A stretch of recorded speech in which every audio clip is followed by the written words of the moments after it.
Welcome to the Black Gay History Channel.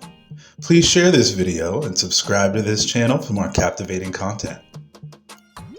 Despite Nigeria's now notorious homophobic laws and culture, the LGBTQ community in Nigeria remains a hot topic, and in 2010, Nollywood director Moses Ebere released a groundbreaking gay film that highlighted gay characters caught up in diabolical drama.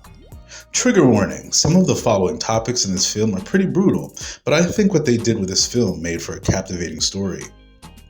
Nollywood isn't perfect when it comes to gay representation, but this is the first time I've seen a popular Nollywood movie actually depict the gay community in the country.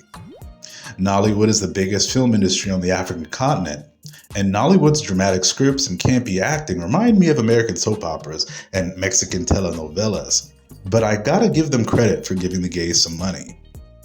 In Men in Love, we are introduced to a troubled married couple, Charles and Whitney, who are living a well-off life, but the movie starts off with Whitney catching Charles at a hotel cheating on her with his secretary.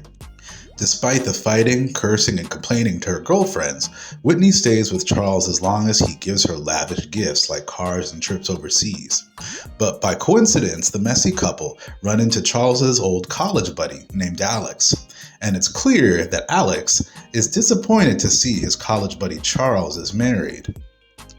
Alex owns or manages the hotel where all this drama takes place, and Alex convinces Whitney to take her wayward husband back. Charles and Alex head out to lunch to catch up, and the conversation leads into Alex admitting that not only is one of his amazing chefs that works in the hotel kitchen is quote-unquote a confirmed bachelor, Alex finally admits that his chef, as well as he, is gay. After his confession, Alex begins to text Charles that he's been in love with him since college, and though Charles turns Alex down time and again, Alex tries to apologize and invite him to his birthday party as a way to apologize for being so forward. Now, on the one hand, I can see how gay men in Nigeria would hate to be painted out as predators, considering back in 2010, there was barely any gay representation in Nigerian media. But on the other hand, I know many predatory queens like Alex who idolize straight men and pursue them in toxic ways. Alex gets wasted and depressed over being rejected by Charles, and his actual boyfriend, Bobby, and their friend try to convince him that he's being incredibly toxic over a man that doesn't love him and will never be attracted to him.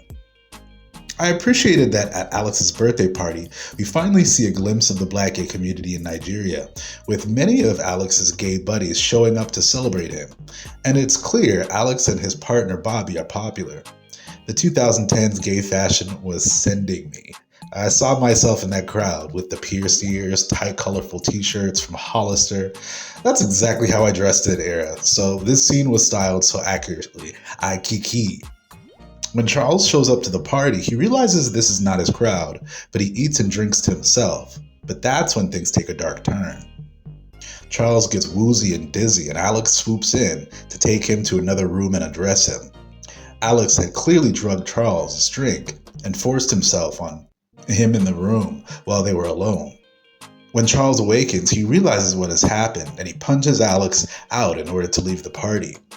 Now, the version that I saw that's on YouTube is apparently not the whole film, but there are other clips I saw that give a little more insight into what happens next.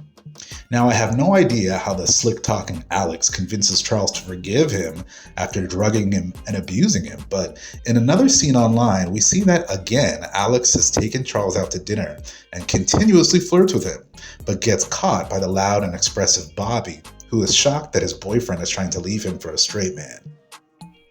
I really loved Bobby making a scene at the hotel restaurant because there was a straight couple there in the background getting all the tea, thoroughly embarrassing Alex and Charles, but that's how it is sometimes.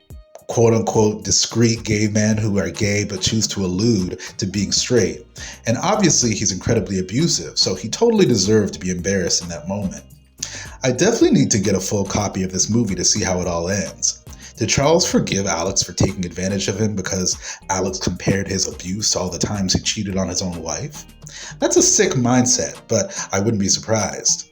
Despite all the drama and trauma, it was endearing getting a peek into gay life in Nigeria in this movie, a community I don't see nearly enough on the big screen. Have y'all seen Men in Love yet? Sound off in the comments.